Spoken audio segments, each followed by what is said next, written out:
திமுக ஆட்சியில் முக்கியமான வாக்குறுதிகளை நிறைவேற்றவில்லை என பாஜக மூத்த தலைவர் தமிழிசை சவுந்தரராஜன் தெரிவித்தார்.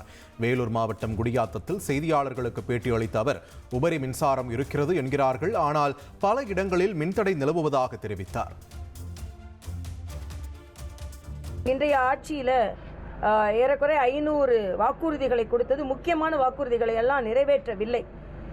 100 ரூபாய் பெண்களுக்கு கேஸ்ல மானியம் கொடுக்கிறோம், நாங்கள் அது இன்னும் நிறைவேற்றலை.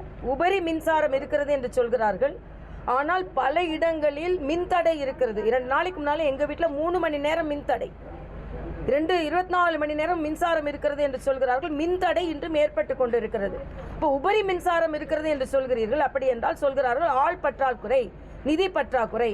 ஆக ஒரு வெளிச்சத்தை கூட, ஒரு வசதியை கூட, ஒரு காற்றை கூட, ஒரு குளிர்ச்சியை கூட முழுமையாக கொடுக்க முடியாத ஒரு அரசாங்கம் தான் தமிழகத்தில் நடந்து கொண்டு இருக்கிறது.